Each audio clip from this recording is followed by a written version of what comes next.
तो दोस्तों कल गया था मैं कुबेरा मूवी देखने थिएटर के अंदर गया था मैं 1 बजे और थिएटर के बाहर मैं निकला 4:30 बजे, क्योंकि ये मूवी 3 घंटे 15 मिनट की थी। और पहले तो मुझे लग रहा था कि इस मूवी में इंटरवल ही नहीं होगा, क्योंकि 2 घंटे तक मैं बैठा रहा। लेकिन हाँ, मूवी में इंटरवल था 2 घंटे बाद। ऐसा लग रहा था कि दिन भर से मैं थिएटर में ही बैठा हूँ। लेकिन सही कहूँ तो मूवी इतनी अच्छी थी कि मुझे कोई पछतावा नहीं हुआ, ना पैसे बर्बाद करने का, ना अपना टाइम बर्बाद करने का। मूवी में बेसिकली क्या होता है कि भारत के बे ऑफ बंगाल में एक बहुत बड़े कच्चे तेल का सोर्स मिलता है, जिससे आधे भारत की पेट्रोल की जरूरत पूरी हो जाएगी, जिसे एक नीरज नाम का बिजनेसमैन अपने बिजनेस में मिलाना चाहता है।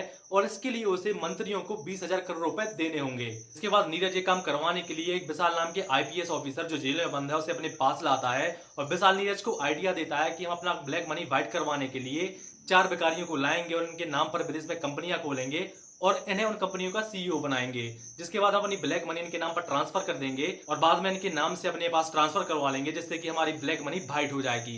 जिसके बाद नीरज सोचता है कि ये काम हो जाने के बाद हम इन 4 भिखारियों को मार देंगे। और बाद में ऐसा होता भी है, 4 भिखारियों को लाया जाता है, उनके सारे डॉक्यूमेंट्स बनवाए जाते हैं, उनके नाम पर पैसा ट्रांसफर कर दिया जाता है, उन्हें सीईओ जैसी ट्रेनिंग दी जाती है और 3 भिखारियों का पैसा वापस आ जाता है। लेकिन धनुष जो आखिरी भिखारी होता है, वो जब देखता है कि 3 लोगों को मार दिया गया है तो वो वहां से भाग जाता है। और अब एक भिखारी जिसके नाम पर 10,000 करोड़ रुपए हैं, वो शहर में ऐसा ही घूम रहा है, ये लोग उसको ढूंढ रहे हैं, लेकिन उस भिखारी को नहीं पता है कि उसके नाम पर 10,000 करोड़ रुपए हैं। और यहीं से मूवी को देखने में बहुत ज्यादा मजा आता है। मूवी में इन्होंने काफी सही तरीके से एक के बाद एक कैरेक्टर्स को इंट्रोड्यूस किया है। सबसे पहले हमें मूवी का विलन नीरज दिखाया जाता है कि वो कितना कमीना है।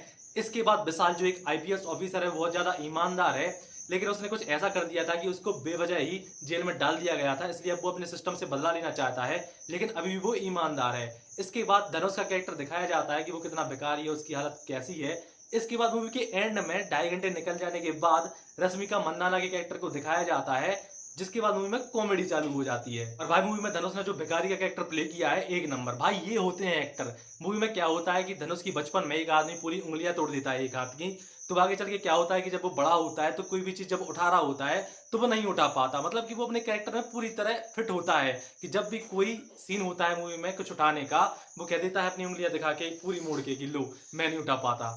और भाई मैंने एक चीज और नोटिस की है कि जब धनुष को अच्छा सूट वूट पहनाया जाता है, सीईओ बनाया जाता है, तो उसकी चलने की स्टाइल और बॉडी लैंग्वेज पूरी चेंज हो जाती है। और जब धनुष को भिखारियों के कपड़े या फिर कुर्ता पजामा पहनाया जाता है तो उसकी चलने की स्टाइल पूरी डिफरेंट हो जाती है। भाई मूवी में एक सीन होता है जहाँ हंसी भी आती है और बुरा भी लगता है। मूवी की शुरुआत में क्या होता है कि धनुष के सामने ही एक और भिखारी का एक्सीडेंट हो जाता है और उसके अंतिम संस्कार करने के लिए, उसको जलाने के लिए लकड़ी वकड़ी नहीं होती है, इसलिए सब लोग मिलकर लकड़ियां इकट्ठी करते हैं और कागजों और लकड़ों से जैसे तैसे करके उसका अंतिम संस्कार करते हैं। जिसके बाद धनुष के बाबा जो उसके साथ ही रहते हैं, वो कहते हैं कि अगर हमारा किसी ने अच्छे से अंतिम संस्कार नहीं किया तो अगले जन्म में भी हम भिखारी बनेंगे।